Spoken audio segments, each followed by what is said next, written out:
wabarakatuh. Alhamdulillahilladzi ja'alana minal 'aidin wal faizin wal ghanimin wasabiqin wal makruhin ila anna wa antum bil khalqin. Asyhadu an la ilaha illallah wahdahu la syarika lahu al-haqqul mubin. Wa asyhadu anna sayyidana Muhammadan 'abduhu wa rasuluhu as-sadiqul wa'dul amin. Allahumma shalli asrafas salati wa taslim ala sayyidina wa nabiyina wa maulana Muhammadin rahim. Mabadu yang saya hormati Pak Imam Masjid, yang saya hormati jamaah majelis Taklim Al-Mustaqim. Puji syukur kita kepada Allah Subhanahu wa taala. Alhamdulillahirabbil alamin. Pada malam hari ini kita oleh Allah diizinkan oleh Allah yaitu menjalankan sebuah kewajiban kita kepada Allah Subhanahu wa taala, yaitu dengan menjalankan sholat maghrib secara berjamaah. Mudah-mudahan kita tergolong dengan golongan orang-orang yang muttaqin, dengan golongan orang-orang yang muqarrabin, dengan golongan orang-orang yang syauqin, dengan golongan orang-orang yang tawabin. Dan kita diizinkan oleh Allah Subhanahu wa taala besok masuk ke dalam surga Allah. Allahumma. Tak lupa pula kita selalu bersolawat kepada Nabi Muhammad sallallahu alaihi wasallam dengan ucapan Allahumma sholli ala sayyidina Muhammad, dan kita teruskan wa ala ali sayyidina Muhammad. Mudah-mudahan dengan selawat kita kepada Nabi Muhammad SAW kita dikenali oleh Rasulullah. Besok kita mendapatkan payungnya Rasulullah SAW, sehingga mendapatkan syafaatnya Rasulullah SAW, hingga kita bersama rombongan Rasulullah SAW menuju surganya Allah Subhanahu wa taala. Jamaah majelis taklim Al-Mustaqim yang dirahmati Allah Subhanahu wa taala, mari kita lanjutkan kajian kita, yaitu ngaji tafsir Quran, yang di sini kita memakai tafsir Jalalain. Yang kemarin kita sudah sampai ke ayat berapa Pak? Innal ladzina kafaru sawa'un 'alaihim a anzartahum am lam tunzirhum la yu'minun. Ayat berapa itu Pak? Ayat 5 ya?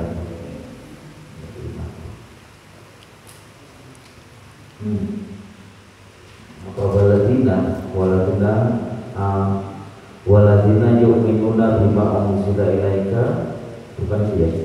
Wa ma unzila min qablik wa bil akhirati hum yuqinun. Ulaika 'ala hudan min rabbihim wa ulaika humul muflihun. Sampai ini ya. Ulaika ya.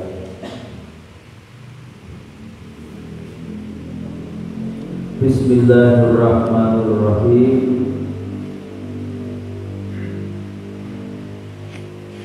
Ulaika 'ala hudan min rabbihim wa ulaika humul muflihun.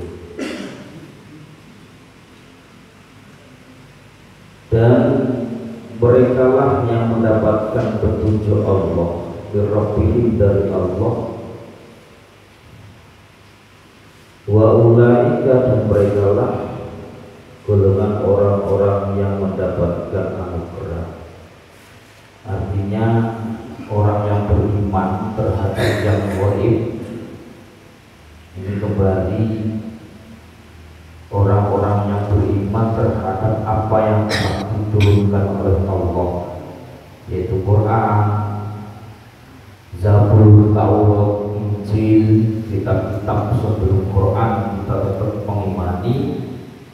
Itu termasuk golongan orang-orang yang mendapatkan petunjuknya Allah Subhanahu wa Ta'ala. Dan orang-orang yang yakin bahwasanya ada hari akhir, ada hari kiamat, itu juga merupakan golongan orang-orang yang mendapatkan petunjuknya Allah Subhanahu wa Ta'ala. Dan orang-orang yang percaya dan yakin terhadap malaikat-malaikat Allah serta rasul-rasulnya Allah serta qada dan qadar, itu juga termasuk golongan orang-orang yang mendapatkan hidayah Allah Subhanahu wa Ta'ala. Jadi kita mendapatkan hidayah ini juga kehendaknya Allah. Kita mendapat hidayah itu juga kehendaknya Allah. Makanya di dalam Islam itu kita tidak boleh memaksa, tapi kita sebatas menyampaikan, mengajak. Kalau masalah hidayah itu yang memberi hidayah adalah Allah. Nah, kita tabligh saja, menyampaikan. Kalau sampai ke wilayah hutan atau petunjuk, itu pada hakikatnya itu urusan Allah Subhanahu wa Ta'ala. Sebab Allah Subhanahu wa Ta'ala itu juga memberitahukan kepada kita perbandingannya orang-orang yang beriman dan perbandingannya orang-orang yang ingkar atau kafir. Dilanjutkan ayat selanjutnya, innal ladzina kafaru sawa'un 'alaihim a'andzartahum am lam tunzirhum la yu'minun. Nah, perbandingannya ini, kalau orang-orang yang beriman itu mendapatkan petunjuknya Allah, dan orang-orang yang kafir, innalladzina kafaru, sesungguhnya orang-orang yang kafir, ka'abi Jahil wa Abi Lahab wa nahuhuma, dicontohkan seperti halnya Abu Jahal dan Abu Lahab.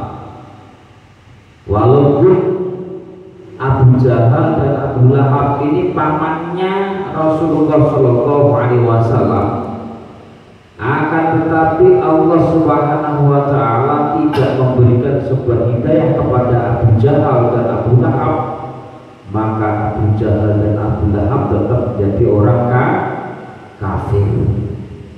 Nah, dipertegaskan ini artinya wilayah hidayah itu wilayahnya Allah Subhanahu wa Ta'ala.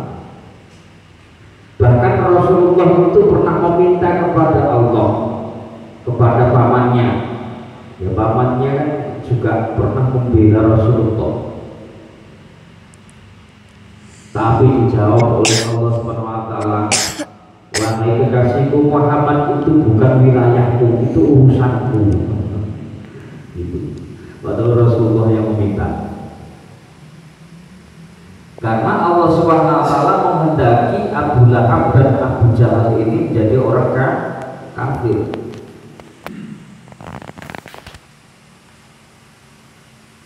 Dan Allah Subhanahu wa Ta'ala amlam tunzirhum la yu'minun. Memang Allah tidak menghendaki Abu Lahab dan Abu Jahal ini seperti halnya atau orang-orang kafir itu menjadi orang yang beriman.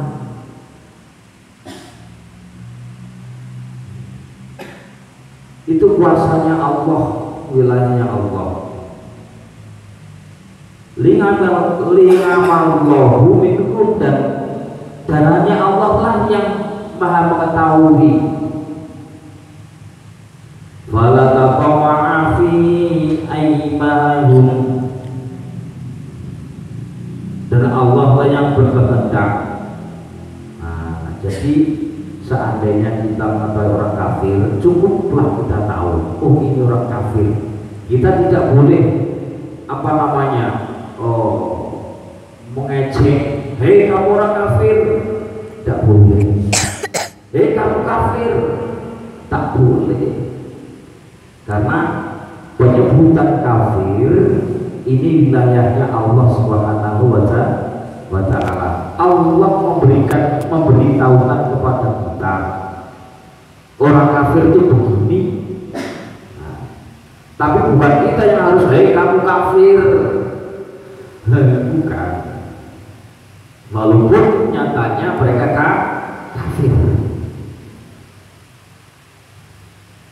Bahkan kita tidak boleh menghina sesembahan mereka, tak boleh. Karena ketika kita menghina sesembahan mereka, maka mereka juga akan menghina sesembahan kita.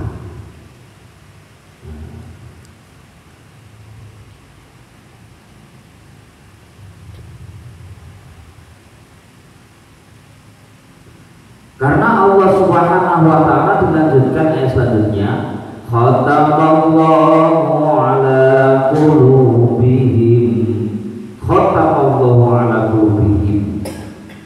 Sesungguhnya Allah itu sudah mau nyetempel, ini si fulan ini kafir, sudah di stempel oleh Allah.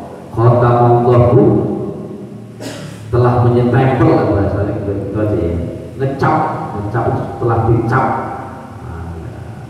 Jadi orang kafir tadi sudah dicap, kamu menjadi orang kafir. Khatamallahu ala qulubihim, dan Allah sudah mengecap atau menyetempel ala qulubihim, di atas hati-hati mereka. Hatinya berarti hatinya sudah ditutup oleh Allah, atau bahasa biar mudah dipahami, khotam itu tutup.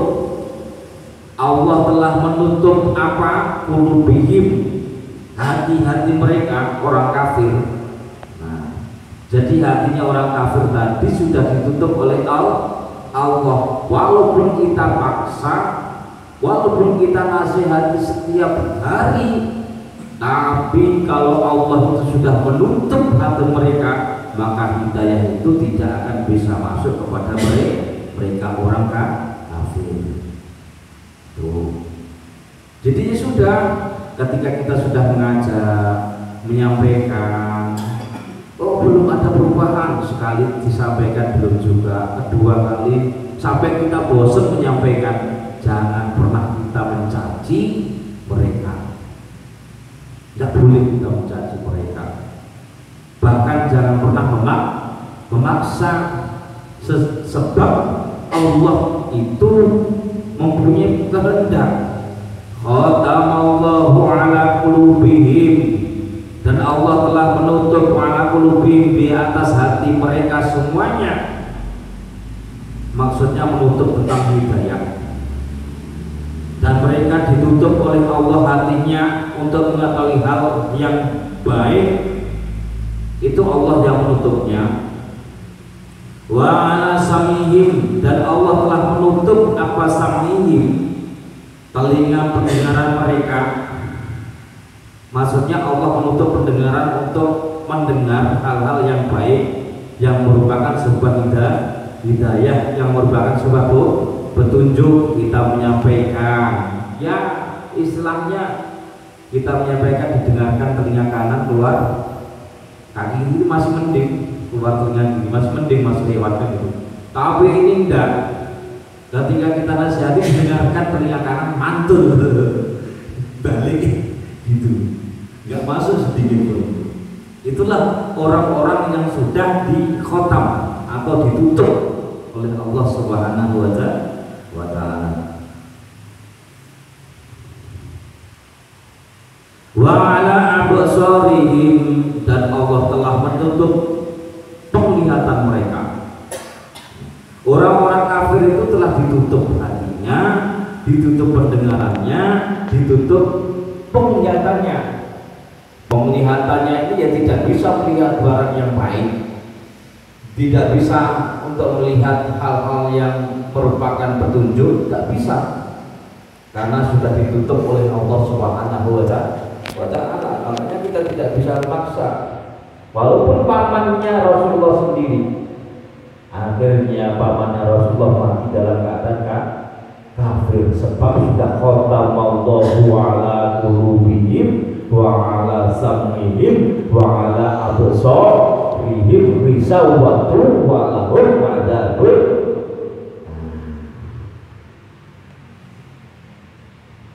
Dikasih tahu oleh Allah Ta'ala orang-orang kafir yang telah aku tutup hatinya, aku tutup penglihatannya, aku tutup pendengarannya, besok fi yaumil qiyamah walahum, semuanya orang kafir itu akan mendapatkan azabun azim, azab yang sangat besar, azab yang sangat pedih. Naudzubillah min. Makanya kita harus bersyukur atas nikmat Allah. Kita menjadi orang yang beriman ini karena kehendak Allah. Makanya manfaatkan, kita dikehendaki oleh Allah menjadi orang yang beriman, bisa menerima Al-Quran, bisa menerima apa yang disampaikan oleh Rasulullah, itu termasuk kehendak Allah.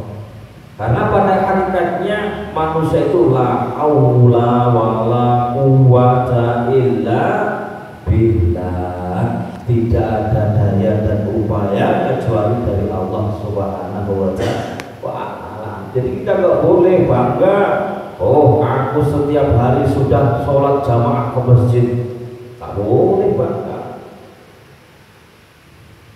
Oh aku setiap waktu taat, tak boleh. Sebab apa? Kebanggaan itu akan menjerumus ke kesombongan. Ketika kita sudah bangga, aku setiap hari sudah jamaah, aktif aku, nanti melihat saudara kita yang kurang aktif, artinya timbul di dalam hati, timbul di dalam hati, aku lebih baik dari dia. Kalau sudah bisa mengucapkan, kita sudah terucap aku lebih baik daripada dia, kita sudah masuk ke jeratnya syaitan. Itu padahal